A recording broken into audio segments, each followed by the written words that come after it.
Sang istri habis olahraga dan pulang ke rumah. Sang suami sedang bergerak badan basah semua. Melihat di dalam rumah berantakan, sang istri tidak tahu. Semua itu karena suami dia membuat adegan palsu. Biasanya dia sangat malas. Tapi dia adalah ninja top dunia ini. Tiap pagi sang istri keluar dari rumah. Suami baru mulai latihan. Skill lemparkan pisau punya dia keren seperti dewa. Di luar ada siper dari ekspedisi. Tapi di saat bahaya, seluruh perusahaan akan mengungkapkan identitas ninja mereka. Hanya Kaguya tahu identitas dia. Tapi dia tidak tahu. Istri dia adalah master dengan semua master lain. Saat latihan pagi, sering ungkapkan kekuatan.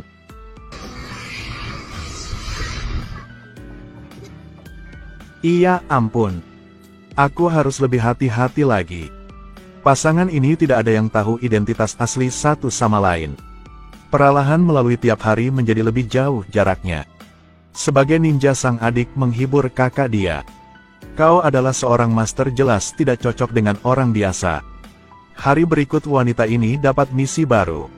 Atasan suruh dia bunuh anggota Kongres Senior. Kebetulan perusahaan suami juga disuruh kemari. Karena dapat uang sponsor. 26 mereka harus melindungi orang ini. Kedua sangat di posisi yang berbeda. Yumi pergi ke basis spesial. Besok dia akan mulai bertindak. Selesai kerja rumah tangga dia melihat suami masih main game. Mendengar suara suruh dia siapkan makanan. Dia langsung marahi padanya. Capek sehari sekarang harus urusin anak paling gede ini. Yang membuat dia lebih marah adalah nasi sudah selesai tapi suami tidak mau makan. Dia bilang dari siang masih merasa kenaing. Wanita ini melihat buku yang dia suka buat tempat taruh minuman dingin.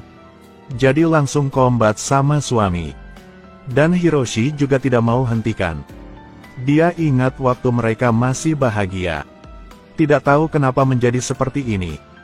Dan istri dulu pernah berkata, ini adalah buku paling aku sukai. Untuk selamatkan cinta ini. Maafkan aku. Wanita ini ingin makan di restoran hari kencan pertama. Suami mendengar itu jadi langsung setuju. Sore istri mulai kerja. Berhasil masuk ke dalam rumah orang penting itu dengan flycam. Tapi Hiroshi sudah temukan. Dia dengan cepat jatuhkan alat itu dengan pisau. Gambar langsung mati membuat sang istri bingung. Sama sekali tidak tahu itu adalah suami dia. Melia waktu sudah sampai malam. Dia langsung beresin barang. Setelah soal flycam, orang penting itu sudah lebih hati-hati. Dia ingin semua penjaga fokus hingga pagi. Ini adalah perintah. Jadi tidak ada pengecualian. Sang istri menunggu dalam kesepian. Hanya tinggalkan surat cerai lalu pergi. Sudah berapa hari dia tidak mau jawab sama sekali. Saat Hiroshi putus asa, tiba-tiba ada orang menyelip ke dalam rumah mewah ini. Rekan tidak bisa melawannya.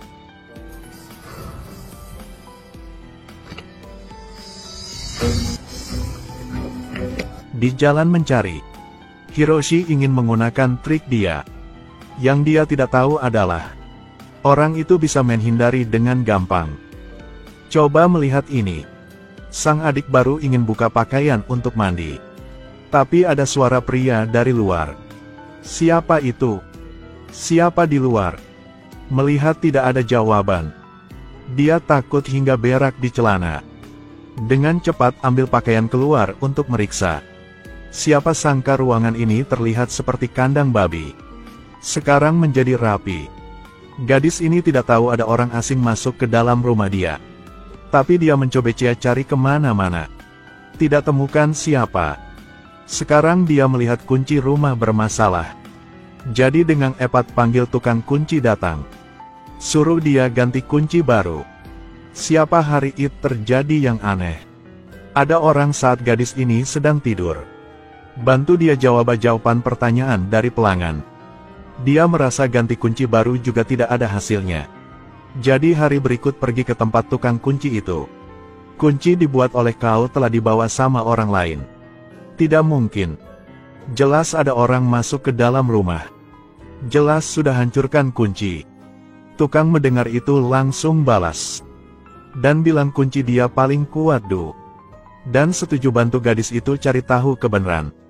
Mereka ke rumah gadis ini untuk menyelidiki.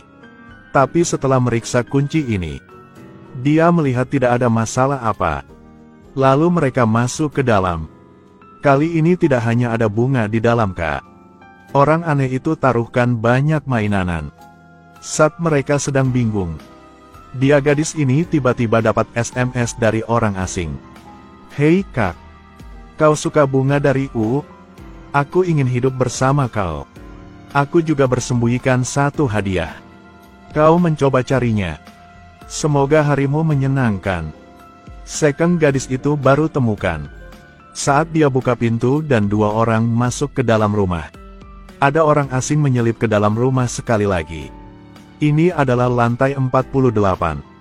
Pintu tidak kenapa. Bagaimana dia bisa masuk ke dalam? Untuk mencari tahu dengan cepat, tukang ingin melihat kamera.